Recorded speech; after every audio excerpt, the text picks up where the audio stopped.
Shalom, puji nama Tuhan, berjumpa kembali bersama saya Evangelis Fernando Eskiel Ginting dalam channel ini. Senang rasanya bisa membagikan berkat Tuhan untuk kita sekalian. Hari ini kita kembali dalam perenungan kita dari masa Advent yang ada, yang kita akan lanjutkan dari perenungan dalam Matius pasal yang pertama, ayat ke-18 sampai ayatnya ke-24.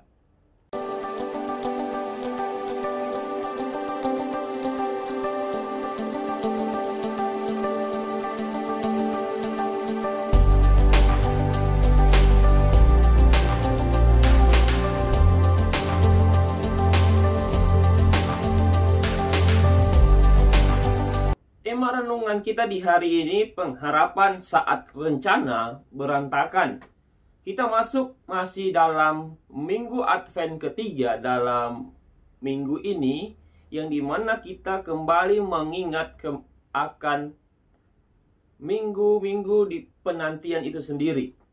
Dimana di sini kita mau diajak untuk merenungkan secara pribadi dalam kehidupan kita menjelang Natal. Banyak hal dalam kehidupan ini yang kita rencanakan, baik dalam keluarga kita, dalam pekerjaan, bahkan dalam pelayanan yang ada. Tetapi realita yang terjadi saat ini, yang dimana tidak sesuai dengan apa yang kita harapkan. Semua rencana yang kita rencanakan, semuanya berantakan, batal dalam waktu-waktu yang ada. Dalam pekerjaan atau dalam studi, kita sebenarnya harus pergi berangkat ke tempat yang jauh dari tempat kita tinggal. Kali ini kita hanya ada di rumah. Di mana di sini menjadi sesuatu yang bergumul untuk kita. Ada lagi yang punya rencana dalam kehidupan ini untuk bisa berlibur bersama keluarga, mungkin di keluar daerah, bahkan keluar negeri. Kita kembali harus tetap menjaga jarak, tetap tidak boleh berpergian ke tempat yang jauh. Konsekuensi yang ada, kalaupun bisa pergi, kita harus periksa. Sudah itu kita ke suatu tempat, seperti di tempat kami di Hong Kong, kita harus karantina lagi. Tidak seperti yang kita harapkan, yang waktu-waktu terdahulu bebas adanya. Inilah sebuah rencana dalam setiap kehidupan kita, yang dimana semuanya berantakan. Begitu juga mungkin kita dalam pelayanan, banyak program yang kita sediakan dalam tahun ini. Tetapi program yang dijalankan hanya separuh, bahkan ada yang tidak bisa kita jalankan sama sekali karena pandemi yang terjadi. Apalagi di bulan Desember ini, khusus kami yang ada di Hong Kong, masuk pandemi gelombang keempat, yang dimana semua harus serba online kembali. Semua harus menjaga jarak. Ada ketentuan cuma berlaku 2 orang yang bisa bertemu. Yang dimana semua sudah mempersiapkan, termasuk kami mempersiapkan segala sesuatu. Pada akhirnya tidak bisa berjalan. Ini yang dibilang rencana yang berantakan, rencana yang tertunda, atau rencana yang tidak bisa dikerjakan.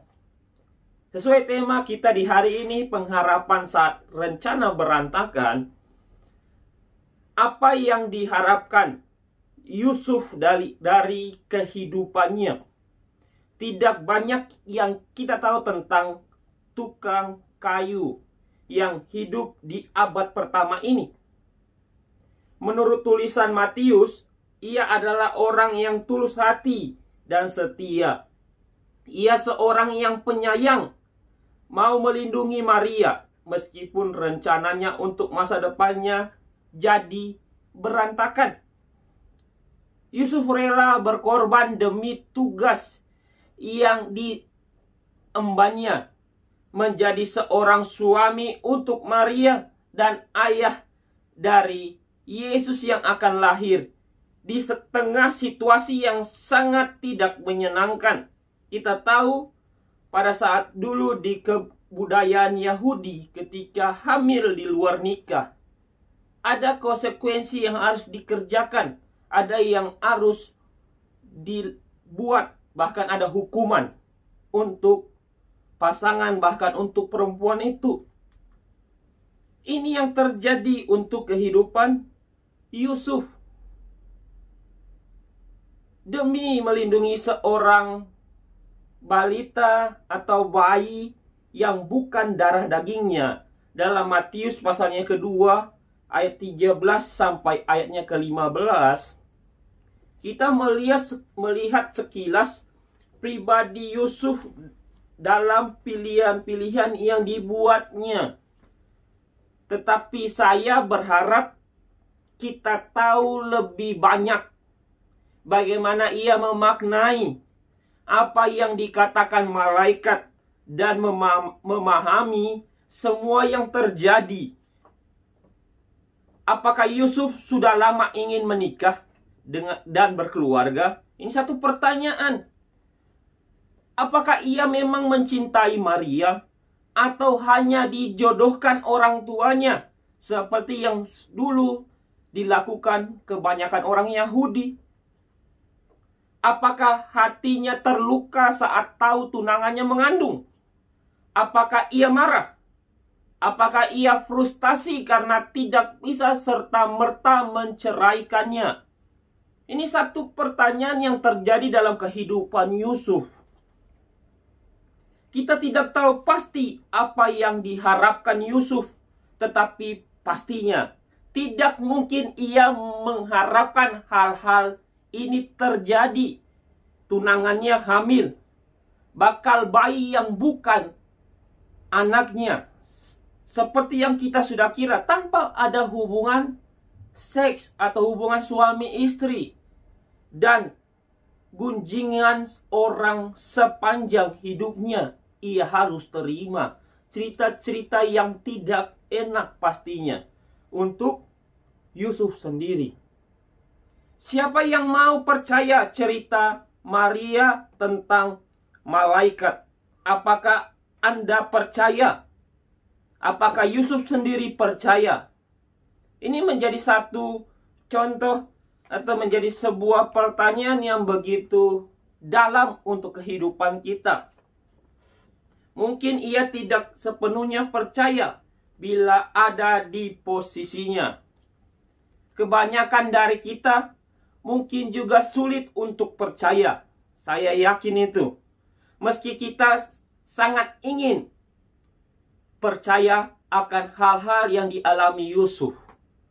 Apapun yang diinginkan Yusuf dalam hidup pernikahan dan perannya sebagai seorang ayah, kita tahu bahwa perjalanan hidup yang harus dilaluinya lebih sulit dari yang ia harapkan. Yusuf mengarahkan pandangannya kepada pengharapan bahwa suatu hari kelak Allah akan terbukti setia dan benar, bahwa penebusan yang akan datang kelak berkuasa untuk membalikan semua penderitaan dan kegelapan yang dialami oleh Yusuf. Yusuf mempertaruhkan kehidupannya, keluarganya, masa depannya, dan identitasnya untuk mempercayai bahwa Allah adalah setia, dan bahwa anak yang awalnya membawa banyak kekecewaan dan guncangan dalam kehidupannya benar-benar adalah pengharapan bagi umat manusia di seluruh dunia. Yang perlu kita renungkan dalam perenungan kita di hari ini, dalam Matius pasal yang pertama, ayatnya ke-18 sampai ayat ke-24 ini, bayangkan diri Anda, atau bayangkanlah setiap kita yang menyaksikan video ini, masuk dalam kisah Yusuf yang ada dalam pembacaan kita. Mintalah Allah itu sendiri menolong Anda untuk memahami situasinya. Apa yang mungkin dipikirkan atau dirasakan Yusuf, apa yang ditunjukkannya kepada kita tentang kesetiaan dan pengharapan itu, yang boleh mengarahkan setiap kehidupan kita, pandangan kita dalam setiap hal yang kita kerjakan.